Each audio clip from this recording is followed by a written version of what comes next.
नमस्कार दोस्तों, मैं ज्योतिष आचार्य पंकज कुमार आपकी यूट्यूब चैनल 12 राशि में आप सभी ज्योतिष मित्रों का स्वागत करता हूँ। दोस्तों, आज मैं बताने जा रहा हूँ एडवांस सिग्निफिकेटर।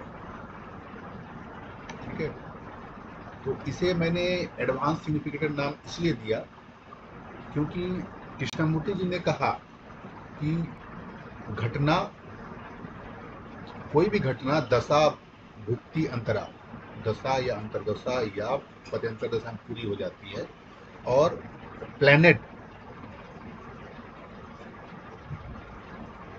उसके नक्षत्र या उसके उपनक्षत्र से कनेक्टेड होके पूरा कर देती है।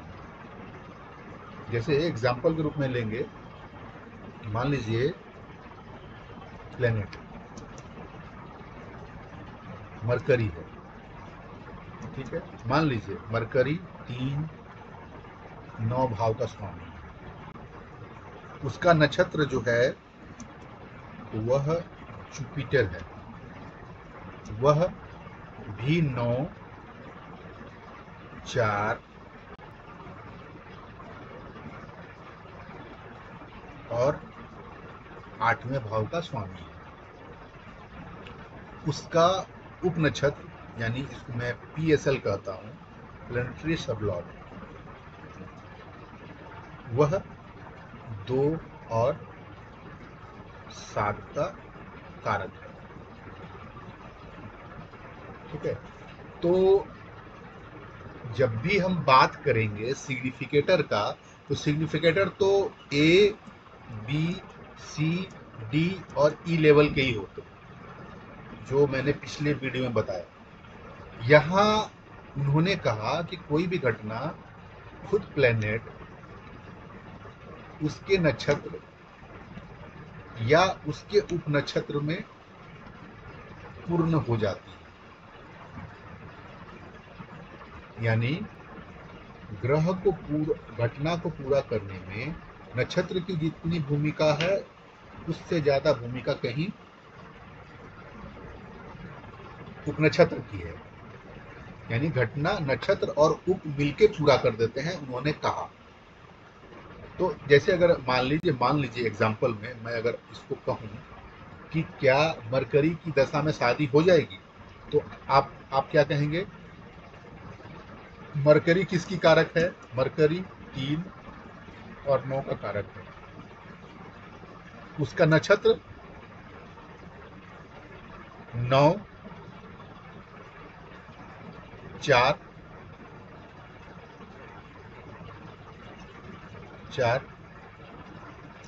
8 का कारक है।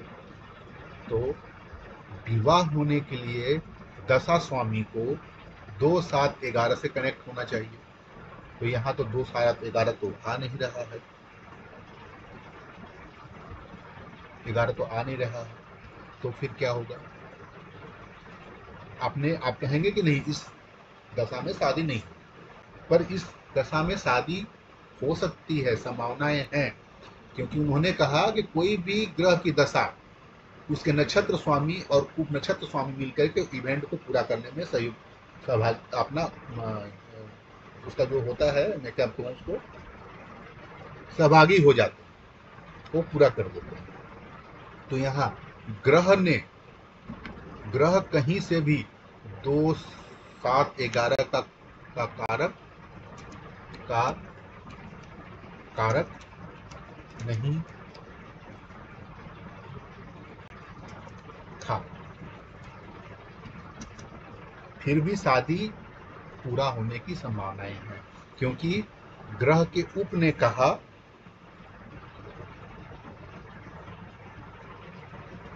कि मैं 2 और 7 का लॉर्ड हूं। ठीक है, तो प्लैनेट मरकरी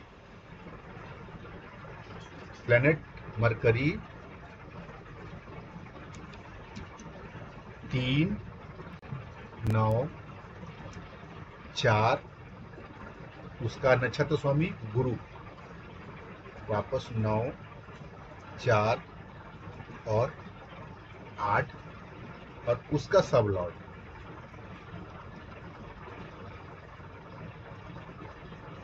के रूप में मैं इसको रखता हूँ सनी, आपका सनी सनी 2 7 का कारक है, इसलिए शादी की संभावनाएं हैं। यानी मरकरी,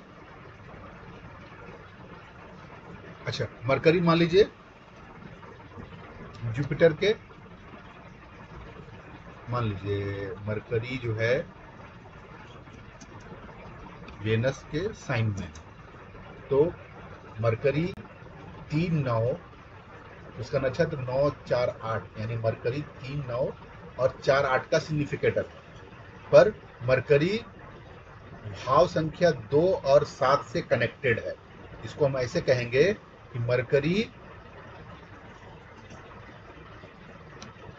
3-9-4-8 का सिग्निफिकेटर है और 2 और 7 भाव से कनेक्टेड है, और साथ में मरकरी वेनस के साइन में है।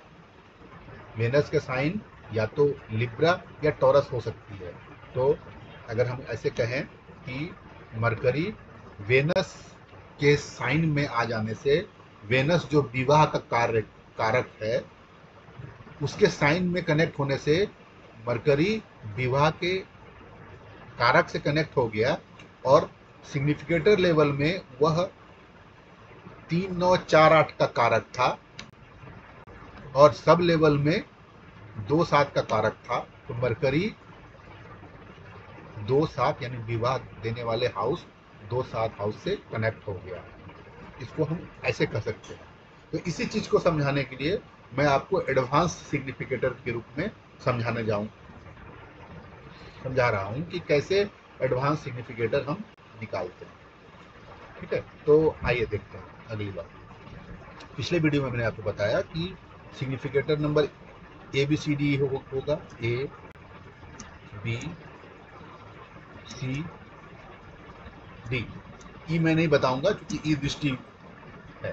तो मुझे एडवांस सिग्निफिकेटर समझाने के लिए मुझे ABCD जो सिग्निफिकेटर हैं इन्हें भी समझाना पड़ेगा।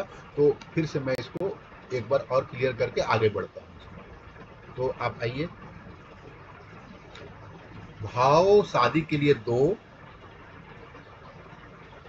7 और 11 भाव की हमें आवश्यकता होती है ना।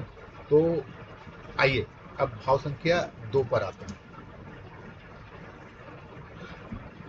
दूसरा भाव में कर्क राशि उदित हो रहा है, तो हम क्या कहेंगे, दूसरे भाव का भाव स्वामी हो गया मून, जो सिग्निफिकेटर नंबर D है, भाव स्वामी। अब सिग्निफिकेटर नंबर C, भाव स्वामी के नक्षत्र में स्थित ग्रह, भाव स्वामी के नक्षत्र यानी मून के नक्षत्र में, moon as a star lord, देखिए moon as a star lord नहीं अपीयर हो रही है, यानी ऐसे प्लेनेट यूटी प्लेनेट होंगे और 2 भाव के मजबूत कारक बन गए। तो अगर हम कहें C नंबर C सिग्निफिकेटर में, तो मून ही रह गया। अब B नंबर सिग्निफिकेटर है भाव में बैठे ग्रह। 2 नंबर भाव में कौन सा ग्रह बैठा हुआ है, कोई नहीं।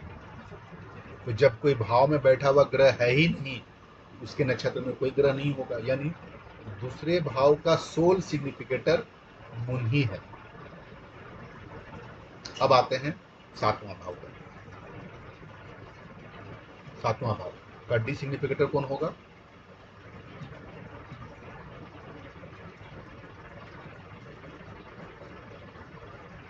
देखिए 7वां भाव, 7वां भाव में कौन सी राशि उदित हो रही है, धनु। धनु का स्वामी हो गया जुपिटर। ठीक है, भाव स्वामी जुपिटर। अब भाव स्वामी के नक्षत्र में, भाव स्वामी के नक्षत्र में बैठे हुए स्थित ग्रह, भाव स्वामी गुरु है, गुरु के नक्षत्र में, आइए गुरु एज ए नक्षत्र हम एडिट करते हैं। गुरु 3 बार अपीयर हो रहा है। गुरु के नक्षत्र में वेनस भी है, गुरु के नक्षत्र में शनि भी है और गुरु के नक्षत्र में राहु भी है। तो यानी वेनस शनि राहु को लिख लेंगे, वेनस शनि राहु को लिख लेंगे। अब सिग्निफिकेंट नंबर बी, भाव में बैठे ग्रह। कौन भाव बैठे हुए हैं? भाव में बैठे ग्रह मून है। मून। अब ए नंबर सिग्निफिकेटर, भाव में बैठे ग्रह के नक्षत्र में स्थित ग्रह। भाव में बैठे नक्षत्र के, सॉरी, भाव में बैठे ग्रह के नक्षत्र में। तो मून के नक्षत्र में कौन सी ग्रह है? आपने देखा ऊपर में ही मून के नक्षत्र में कोई ग्रह बैठा हुआ नहीं है, इसलिए मून ही रह जाएगा। अब आते हैं भाव संख्या 11। 11 भाव में मंगल की राशि मेष उदित हुई है। तो भाव स्वामी कौन हो गया? भाव स्वामी हो गया मार्स। सी नंबर सिग्निफिकेटर, मंगल की राशि में यानी मंगल के नक्षत्र में बैठा हुआ ग्रह। मंगल के नक्षत्र में, मंगल के नक्षत्र में गुरु बैठा हुआ है और कहीं मंगल नहीं। तो मंगल के नक्षत्र में जुपिटर बैठा हुआ है। ठीक है। अब बी नंबर सिग्निफिकेटर है, भाव में बैठे ग्रह। भाव में कोई बैठा हुआ ग्रह है? हाँ, बैठा हुआ है यूरेनस। तो इसको इतना ज़्यादा कंसिडर नहीं किया जाता है, इसलिए इसको मैं छोड़ देता हूँ। तो भाव में बैठे हुए ग्रह कोई नहीं है, तो उसके नक्षत्र में भी कोई ग्रह नहीं है, यानी मार्स और जुपिटर है। यानी अब हम कहेंगे कि दूसरे भाव का सिग्निफिकेटर मून है, सातवें भाव का सिग्निफिकेटर गुरु, वेनस, शनि, राहु, मून है और 11वां भाव का सिग्निफिकेटर मार्स और जुपिटर है। अब हम इसे एडवांस सिग्निफिकेटर के रूप में बताएंगे। देखिए, दूसरे भाव में ही आते हैं। दूसरे भाव का सिग्निफिकेटर कौन हो गया? मून। सोल सिग्निफिकेटर मून ही है, तो मून। अब मून के सब में, यानी मून के सब में, पिछले बार हमने देखा मून के नक्षत्र में, अब हम देखेंगे मून के सब में, यानी मून एज ए सबलॉर्ड। कोई भी नहीं आ रहा है, तो यानी मून के सब में नहीं है। तो दूसरे भाव का आ गए। सातवें भाव का कौन है सिग्निफिकेटर? जुपिटर। जुपिटर के सब में, जुपिटर के सब में, जुपिटर के सब में केतु है, तो केतु। फिर है अगला प्लेनेट है वेनस। वेनस के सब में, वेनस के सब में मरकरी है,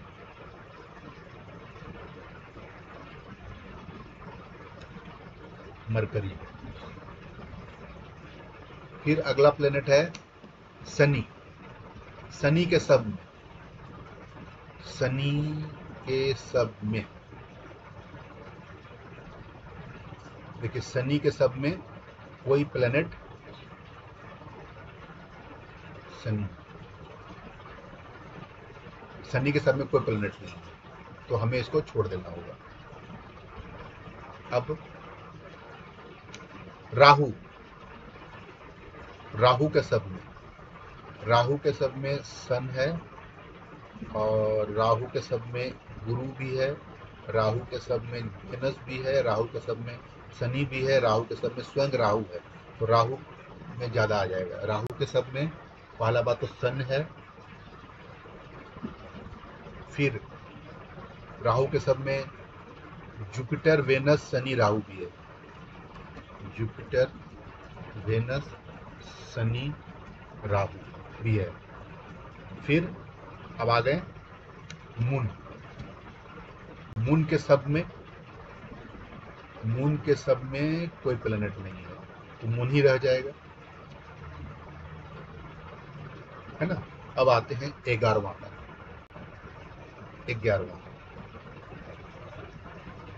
11वां हाउस का कौन कौन सिग्निफिकेटर है? मार्स और जुपिटर। अब मार्स को लेते हैं पहले। तो मार्स के सब में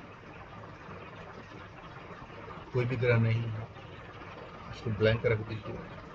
फिर आते हैं जुपिटर। जुपिटर के सब में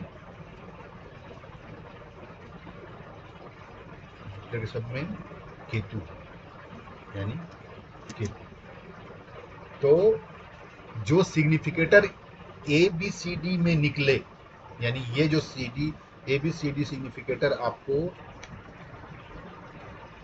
निकले, इसके सब में, यानी इस सारे ग्रहों के सब में, यानी ये ग्रह को एज ए सब लेवल पे खोजना है, सब लॉर्ड लेवल पे खोजना है। और उसके सब में जो भी ग्रह आएंगे वह, अब हम क्या करेंगे, अगर हम कंक्लूजन के रूप में इसको बोले तो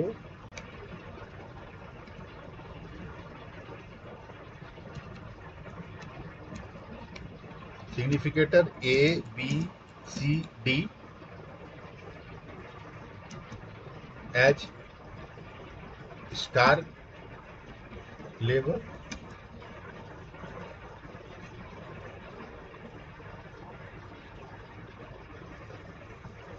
और all significator as sub level. जब मैं स्टार लेवल की बात कर रहा हूं तो केतु के स्टार में सन है, वेनस के स्टार में मून है, और जब मैं सब की बात करूं तो राहु के सब में सन है, मरकरी के सब में मून है, वेनस के सब में मरकरी है। तो जितने भी सिग्निफिकेटर आपको A B C D level में मिलेंगे उसको आप सब लेवल में खोजिएगा। सब लेवल में उसके सब में जो भी ग्रह आएंगे उसको भी इंक्लूड कर लेना है।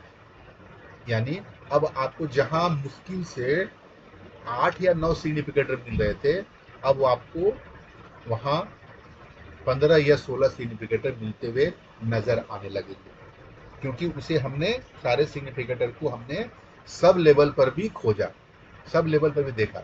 अब तक तो हम सिर्फ नक्षत्र लेवल पे देख रहे थे, लेकिन अब हम मतलब भाव स्वामी को, या भाव स्वामी में बैठे भाव स्वामी के नक्षत्र में स्थित ग्रह और भाव में बैठे ग्रह और भाव में बैठे ग्रह के नक्षत्र में स्थित ग्रह को देख रहे थे।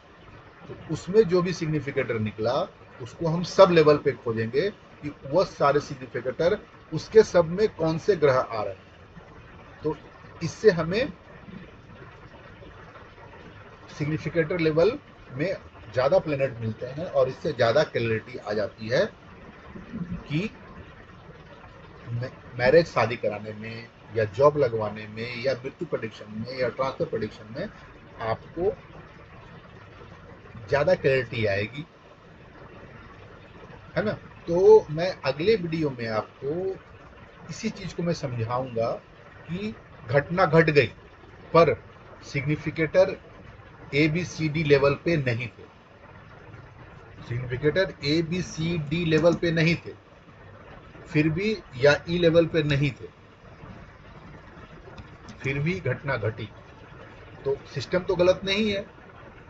उन्होंने कहा कि कोई भी प्लेनेट अपने नक्षत्र और उप नक्षत्र के कारकत्व को लेके घटना को पूरा कर देता है, और ग्रह इसी तरह खुद स्वयं अपने नक्षत्र और अपने उप नक्षत्र के स्वामित्व का कारक होकर के ग्रह एक दूसरे से संबंधित हो जाते हैं।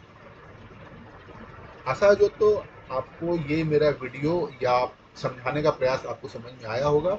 अगर आपको अच्छा लगा है, लाइक कीजिए, सब्सक्राइब कीजिए, और आप मेरे से अगर कंसल्टेशन लेना चाहते हैं तो आप मेरे नंबर पे मैसेज कीजिए, और मेरे फेसबुक प्रोफाइल ज्योतिष आचार्य पंकज कुमार से आप जुड़ सकते हैं। वहाँ मैं अपनी अपनी प्रेडिक्शन भी डालता हूँ। लोगों की जो प्रेडिक्शन सही होती है वो भी मैं डालता हूँ, हमसे गलतियाँ हो जाती हैं वो भी मैं डालता हूँ, सभी मैं डालता हूँ। आशा है आप मेरे फेसबुक प्रोफाइल से जुड़ करके आपको और अधिक मेरे से सीखने का मौका मिलेगा। इसी उम्मीद से दोस्तों, जय श्री कृष्ण।